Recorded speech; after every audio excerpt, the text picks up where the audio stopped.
the sterile silence of modern medicine, there are lines. Lines drawn by ethics committees, by corporate lawyers, and by the primal fear of the unknown. These lines are meant to protect us. But what happens when the only thing that can save us lies on the other side? This is the story of Dr. Eris Thorne, a man who crossed that line, a man who was called a monster, a heretic, a scientist playing God. They took his name, his career, and his life's work. They locked his creation away in the dark until the day the darkness came for them. And they had to beg the man they destroyed to unleash his monster one last time. Dr. Eris Thorne was not a typical biologist. While his colleagues saw cells, he saw symphonies. While they saw disease, he saw a code that could be rewritten. For 15 years in a state-of-the-art laboratory, funded by the biotech giant Omnigen, he pursued a singular obsession. He wasn't trying to fight cancer, he was trying to tame it. His creation was designated Project Chimera, but Eris called it the phage sentinel. It was a marvel of bioengineering, a modified bacteriophage, a virus designed not to harm human cells, but to hunt. He had programmed it with a singular purpose: to identify the unique protein signature of malignant cancer cells, inject them with a self-destruct sequence, and then harmlessly dissolve. It was, in theory, a perfect weapon. A cure that didn't poison the body to save it. A microscopic surgeon that could navigate the labyrinth of the human bloodstream. In his simulations, it had a 100% success rate. In early animal trials on aggressive tumors, it wasn't just a treatment, it was an erasure. The cancer vanished within days, leaving no trace. But Eris saw beyond cancer. He saw the potential to program the sentinel to repair damaged heart tissue, to clear plaque from the brains of Alzheimer's patients, to regenerate nerve endings. He saw a future free from humanity's cruelest ailments. He was ready to announce it to the world.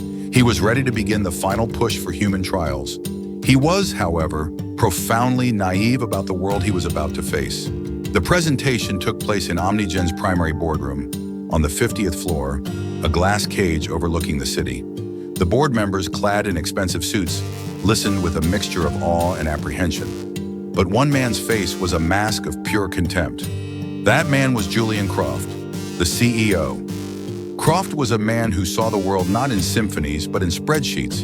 He saw risk where Eris saw hope. "So, let me get this straight, Dr. Thorne," Croft began, his voice dripping with condescension.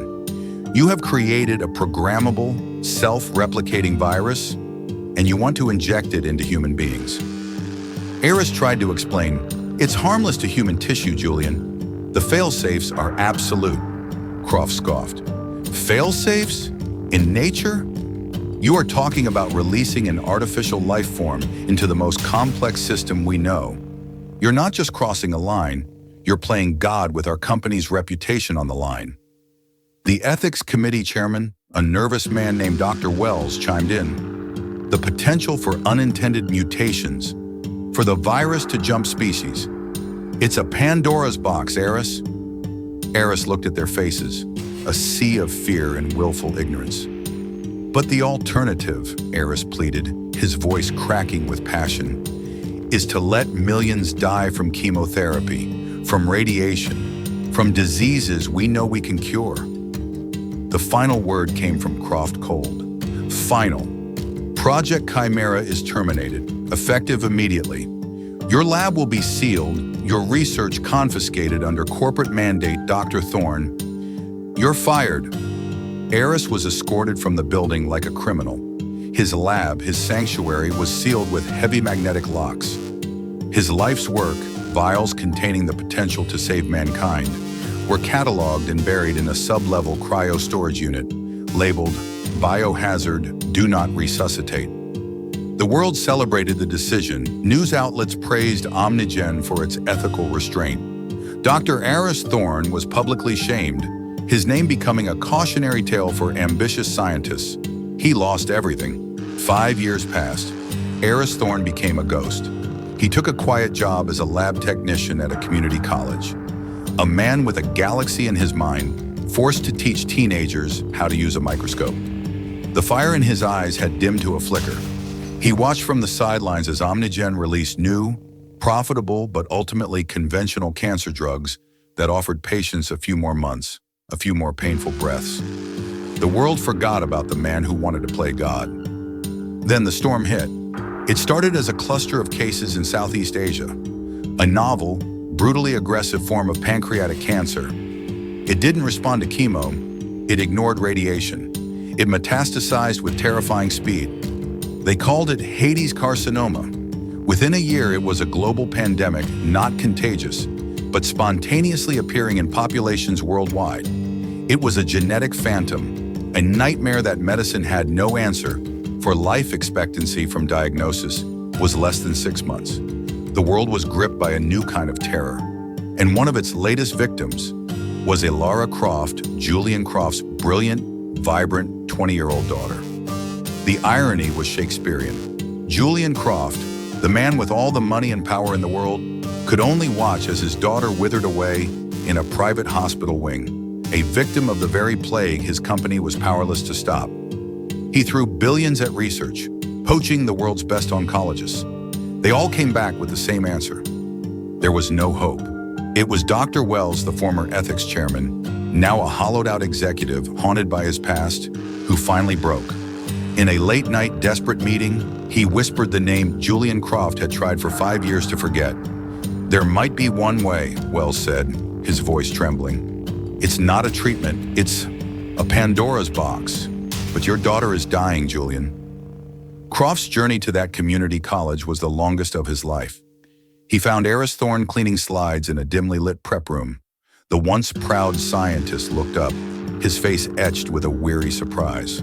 Croft, the titan of industry, was broken.